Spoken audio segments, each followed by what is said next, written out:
The content of the following book that I'll be reading may contain some materials that are disturbing or triggering to some readers. Please visit the book's page on Cinnabar Moth's website in order to read further before listening. Welcome to today's episode of Reading with Rasta. Today we will be reading The Signs We Missed by Lena S. May. Prologue. Wednesday, 3rd January 2018. Today. It's my fault. I'm not sure how yet, but it's what the white blank hospital room walls keep hammering into my head as the pungent, antiseptic smell makes my eyes water when all I'm trying to do is keep my composure. My fault. It's what they're all trying to say. The half-dead, bled-out body of the boy lying in the bed beside me, his fingers slowly losing their grip on mine.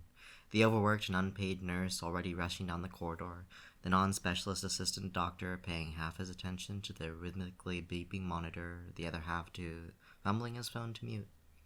And then there's my brother, leaning against the wall in the corner, his crystal blue eyes asking not what I've done, but when I planned on telling him that I was gay, which I'm really not. When I don't react, he looks down to the face resting on the pillow next to my elbow, and I do too, empty whiteness staring back. I'm beginning to think it's burning into my retina, sucking every last speck of color out of the sky as I finally raise my glance to the window. I can't let myself get lost in the void that is now his face if I want to clear my head, but there isn't a single cloud drifting by to take hold of my attention, not a single leaf left in the trees, no bird, not even a gust of wind. It's just me and my trembling heart and my racing thoughts, and yet my loneliness is nothing in the face of what I now know he has been going through. How the hell did we get here? I feel like I was there every step of the way, but with my head covered in thick fog, my vision clouded, my ears ringing with his voice and still deaf, my skin burning but cold to his touch. I might have to go back to the very beginning to work this out, and I will. Most of them scream at the top of their lungs for months, but people either don't listen or they don't care. I remember someone, maybe one of the nurses, saying, "Have you, Luke? Have you been screaming?" Chapter 1. The New Guy. Monday 11th, September 2017. 3 months, 3 weeks, and 2 days ago. It was the second week of the term, and it had been raining all night. By the time Scene entered the school building, his jacket was soaking wet, and the way his t-shirt was clinging to his skin was prompting his grandmother's scolding voice to echo through his head. "You'll catch a cold going out like that, Scene. Take the bus, Scene. At least take an umbrella, Scene." Well, he liked walking. Still, he wouldn't have minded an umbrella on the 30-minute walk from their well-kept suburban neighborhood to the graffiti-covered double doors guarding the sad gray chunk that was his school's main building. At least nobody had been frustrated enough to shatter either of the 2 window panes yet this term, but Scene was pretty sure Martin Luther King would still have had his doubts about lending his name to the desolate place far from the nation he had fought to improve. It was a bitter kind of nostalgia that had led to his own and his older brother's protests when their grandmother had tried to convince them to choose the more prestigious school right in their neighborhood. It wasn't even likely, as their grandmother never grew tired of reminding them, that their parents would have sent them to the Martin Luther King's, given the vicinity of the 2 schools, but going here, this close to their old home, had allowed them to at least occasionally catch the faint whiff of memory, keeping their parents alive. The memories had faded by the time he had become a middle-grade student, though, and his grandmother's warnings about the significance of the school's name on your final degree had turned undeniably urgent when his brother had remained a bartender for 2 years after his graduation. As far as Scene was concerned, without any ambition of ever leaving the rundown place. He probably couldn't blame him, though, considering that the stench of booze at least belonged to a bar, whereas it definitely didn't belong where Scene found it that morning. In his locker, which had come with the charming feature of a broken lock after he had had to give up his old one on the 2nd floor due to a burst pipe in the wall right behind it that hadn't been fixed over the summer break like he had hoped it would be. He had also hoped it would take the other kids more than just a week to come back to their old liquor hiding place, but the flat, almost empty bottle of cheap vodka that he found half-heartedly squeezed between his books told him otherwise. If it hadn't been an open secret that this locker's new owner was the only person who wouldn't drink it, they would have probably thought of a new place for their precious treasures, but unluckily for Scene, he was left to pull out his books with his fingertips, carefully trying not to make the soaked, stinking label come off the bottle. He stepped back, pushed the door shut, sighed quietly when it jumped right back open, and moved it back in place with his elbow more slowly, so it at least looked closed. Making his way down the almost empty hallway, he decided to carry his books home from now on, which was a shame, since nobody would have bothered to take them even if he had offered, but he didn't fancy starting his school day with the stench of alcohol in his nose. Before opening the door to the classroom, Sean took the usual deep breath, mumbling a hello to nobody in particular when entering, heading right back for the back row. He didn't belong here, and he had known it from early on, lacking the natural ability to get along with virtually anyone that his brother had perfected along the way. But at least he had been able to just kind of blur into the background. A small puddle forming on the floor beneath his feet made him frown, remembering how last year an exchange student from Cardiff had made fun of their German fall, claiming ridiculous amounts of rain for his hometown, and even possessing the nerve to give a presentation comparing the rainfall depths to those of Cologne. Nobody had cared, really, and it soon turned out that he was a lot more dedicated to facts and figures than their entire class taken together was, probably. While Sean took off his jacket, trying to inconspicuously wring it out a little before putting it over the back of his chair, a piece of chalk hit a boy sitting on a table in the middle of the room on the head, making him curse roughly. A girl giggled in a high voice.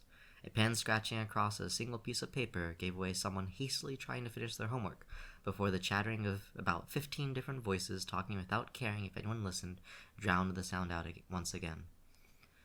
Sean turned away and noticed a bag lying on the normally unoccupied table to his left. With a surprised blink, he raised his glance.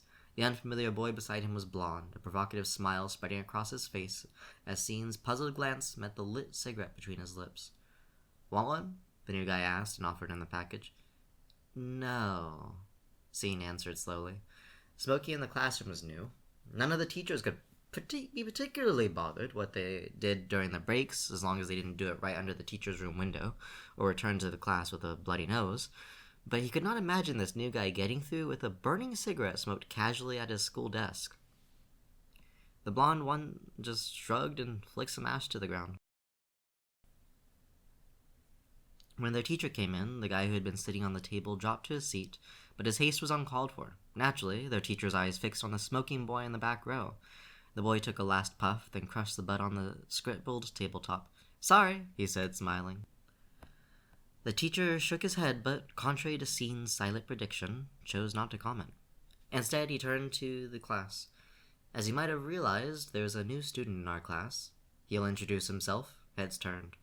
The new guy shrugged. "Hi," he said plainly. "Moved here." Some voices mumbled hi. The teacher shook his head again. "I hope you can keep up with our pace. The final exams are less than 8 months away, and time will fly, I promise." That sounded like a threat, not only to the new guy, but to the whole class.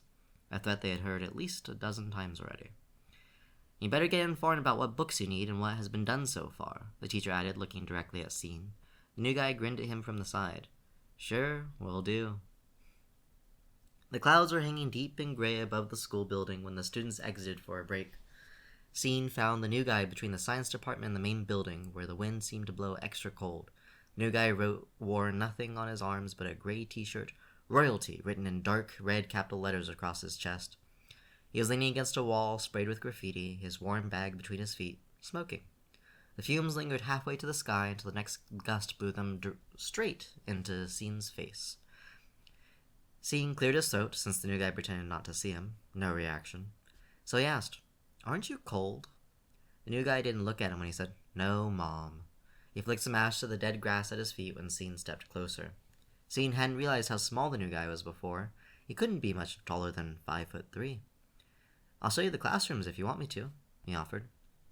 The new guy inhaled again before he finally looked up and met Sean's gaze. The pupils in his gray-blue eyes were almost gone, despite the little daylight. "Don't you have friends or something?" he asked. Sean shrugged, surprised. "If you want to buy cocaine mixed with flour, everyone around here is your friend. If not, you might want to stay away." The new guy raised an eyebrow. "Are you giving me this advice because I look like a burnout? In that case, thank you very much." He turned to his cigarette once again, and Sean caught sight of dozens of white scars covering his forearm when he raised the cigarette to his lips. He had seen evidence of cutting before on others, but it hadn't caused the same unsettling tension it did now, seeing them on the boy in front of him. Maybe his rudeness was nothing but a defense mechanism. "If you don't watch it, you might become one." Scene said, trying to rescue both the conversation and his mood, taking a silent note to watch his words if he didn't want to come across as patronizing. Uh-huh. And you watch it for the two of us, or what? What's your name, anyway? The new guy wanted to know. Scene, he answered quickly, smiling apologetically as he realized he had forgotten to introduce himself. The new guy frowned. Before Scene could give back the question, he asked, How do you spell that? Confused, Scene replied, As it sounds, like bean, but with an S. The new guy started to laugh. Sure, is that what the cool kids do around here? Purposely mispronounce their names? Scene. He stressed the vocal, picking up on the fact that what Scene had just described should in fact be pronounced Sean. Scene rolled his eyes. He'd had this conversation several times. My brother's name's Shane. I hardly believe our parents wanted us to be named Shane and Sean, he explained.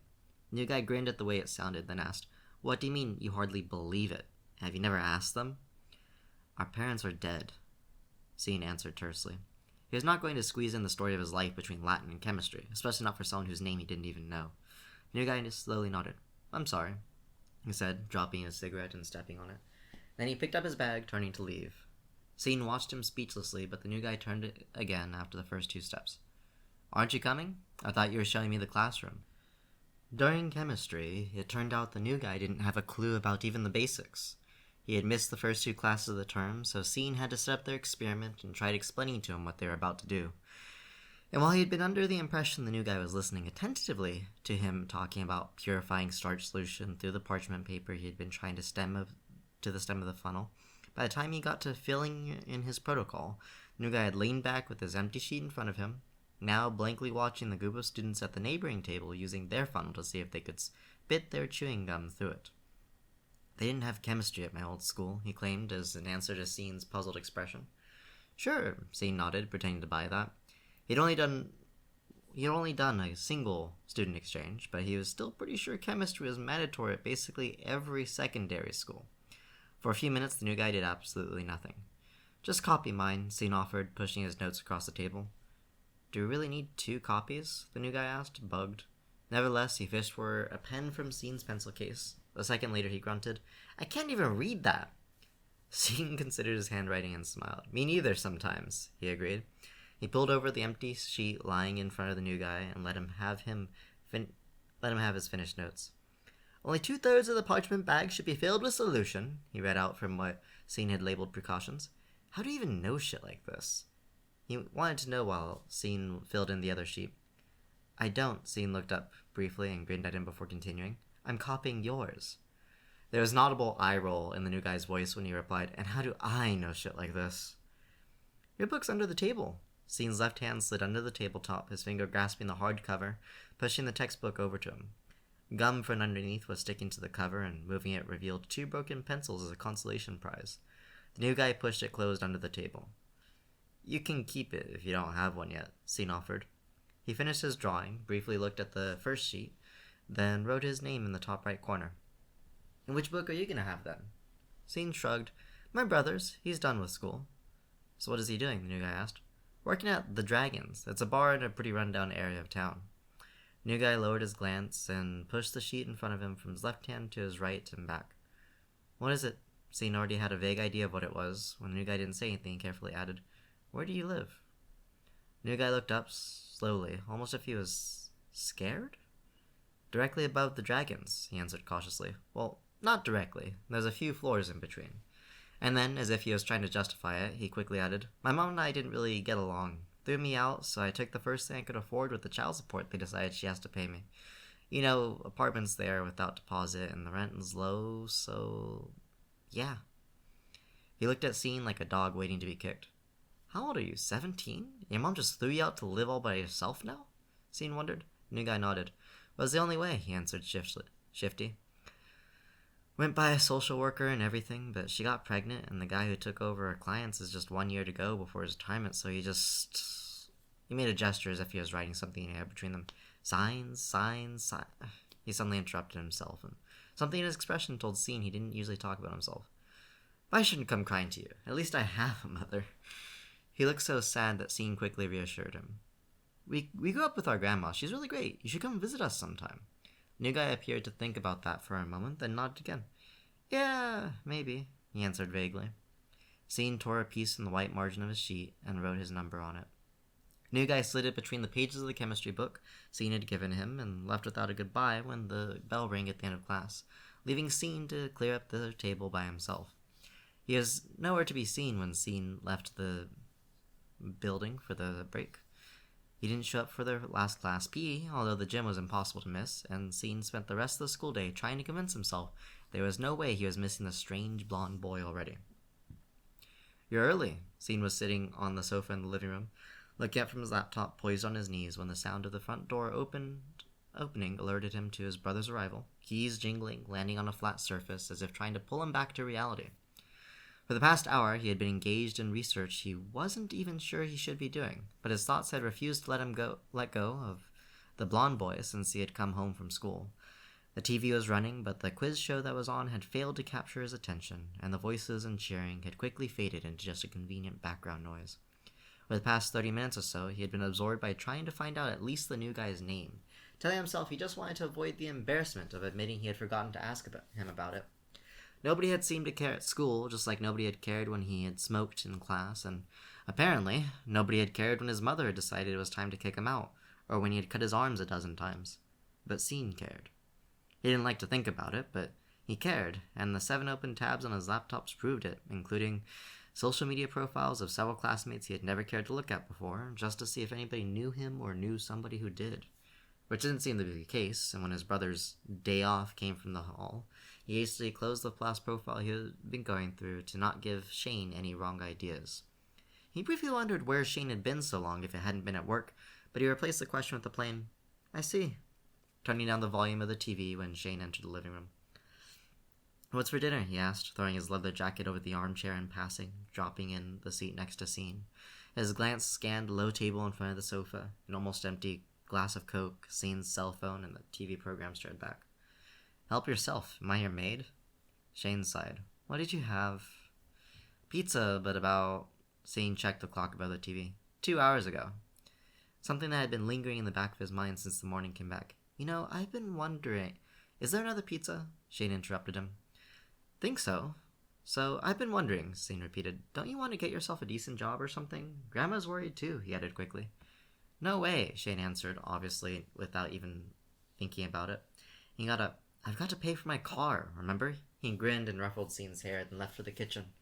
"You could still work at the bar part-time. You did that when you were in school," Scene called after him. He pushed his laptop aside, turned, and knelt on the seat so he could see into the kitchen through the open door. "Do you want salami or tuna?" Shane yelled back. "I don't want anything. I've eaten already," Scene answered impatiently. "Can I get an answer now? What are you doing with all that money, and with all the time you're not here at work? Can't you think of anything you might like to do?" "Not anything that would get paid properly. Also, none of your business, sweet brother." Shane pulled the salami pizza from the refrigerator, pushing the door shut. "Fine." Scene turned away, increasing the TV's volume without even having a vague idea of what was on. "You've got to preheat the oven." "What? Why?" Scene didn't answer, pretending not to hear him. "How?" "The little light bulb," Scene said. "Thanks." Scene heard 2 vague clicks. "For how long?" "Forever, if you don't give me an answer. Because in that case, I'm not helping you, seeing as how the oven will not heat up just by turning on the light. What are you doing with your money and your time? How many girlfriends do you have to buy presents for?" Shane moaned, clearly annoyed. He came back and leaned in the doorway to the living room. "None. Would you like a little girlfriend, Sceney?" He pulled his cell phone from his pocket and tossed it at his brother. "Choose something pretty." "What do you mean, none?" "What I just said. But you do." Shane rolled his crystal blue eyes. "What's your problem? I'm hardly around." "Are you serious? You barely finish school to get yourself an expensive car and sleep around in it, thinking that's totally fine? You're going to give Grandma a heart attack." "What's giving me a heart attack?" "Hello, Shane." Gerda appeared in the hall behind Shane, stretching to kiss her grandson on the cheek. "Scene's overreacting again," Shane answered with a light smile, running his fingers through his thick black hair which had fallen into his face. Another thing they didn't have in common, Scene thought. His own hair was as brown as his eyes, and despite Gerda reassuring him he was such a pretty boy, there was no way in hell he could compete with the face of an angel Shane had been blessed with.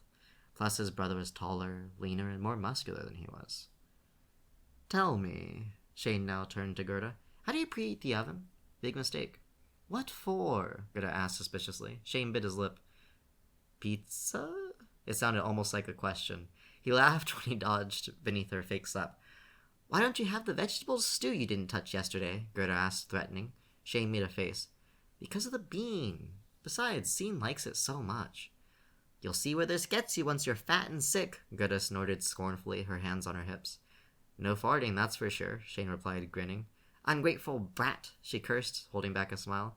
I'm off to bed. Enjoy your frozen pizza. Good night, Scene. Night, Grandma, he mumbled. His phone started vibrating on the table. He frowned at the foreign number before picking it up. Shane approached with a big smile. Are those your dirty little secrets coming to light, Sceenie? Scene motioned for him to be quiet. Hi, it's me, a still unfamiliar voice said on the other end of the line. Scene had no trouble recognizing it anyway. I've just been thinking you've probably done your math homework. Scene had to focus on listening because his brother kept trying to get his ear to the other side of the phone. I've got a pen and a piece of paper. Give me your results is enough. Here we go, the new guy said without having received any sort of answer so far. 2 minutes, I'll go get them. What's gonna take you so long? Are you in a hurry? I've got to go upstairs. Is how big's your house then? Scene blinked in confusion. Do you want me to study architecture or get the homework? He asked, now a little disgruntled. Off you go. Scene pushed his brother aside and went upstairs. 97 seconds, the new guy said, as he had told him he had gotten to his room. Scene laughed. You ready? Been ready for an eternity. After about half of the solutions, the new guy said, that should be enough. Scene heard paper rustling, a window opening with a creak, then the click of a lighter. Smoking gives you cancer, Scene said. Right, the new guy agreed. Just like stress gives you stomach ulcers. That's why you're doing the homework, so we can share a room in the hospital. Might even have them bury us side by side. Awesome, huh? Awesome, Scene echoed, picturing a short, filthy man with a stubble and a beard and a stained shirt barely covering his girth that filled his entire kiosk, selling cigarettes to minors without a hint of guilt or any fear of being caught doing so by the police, for that matter, as the police rarely showed up around the Dragons. Maybe that was why Shane liked it there. Unless you got a girlfriend you want to be buried next to? The new guy asked casually. You're questioning me again? Scene returned, ignoring his heartbeat, becoming just a tad more palpable suddenly. So that's a no, then. No, Scene admitted. Do you? Since he had just moved to a new town, probably not. Stupid question. Neither, the new guy said plainly. Just to change topics, Scene asked after a brief moment of silence. Did you do Latin yourself, or do you want that too? Nah, that's the only thing I can actually do. Do you want me to pick you up tomorrow morning? Scene asked abruptly. Around 7:20? Sure, if you wanna. My name's Luke. The call ended before Scene could even respond. He stared at the display incredulously when Shane pushed open his door without knocking, Scene's laptop in his hands. If you're interrogating me because you want to quit school to be a bartender, you should find yourself your own damn bar, Shane told him, sounding both slightly pissed off and almost amused. Scene halted, already on his way over to push him back out of his room. What? Without a word, Shane turned Scene's laptop around to show him what was on the display. The address of the Dragons at the top of the page, a few tenants' names and landline numbers below. But the new guy's, Luke's, wasn't one of them, as Scene knew now. Why would I want to work at that shithole? He hissed, ripping the laptop from Shane's hands. He almost stumbled, not expecting Shane would just let go. Then what are you looking for? Want to buy something in the area? Shane raised an eyebrow, taking his brother's expression in as he watched him regain his balance. As I said, none of your fucking business. Scene shut the door on him a little too hard. And that is it for this reading of Reading with Rasta. That was The Signs We Missed by Lena S. May. Thank you for listening, and we'll catch you next time.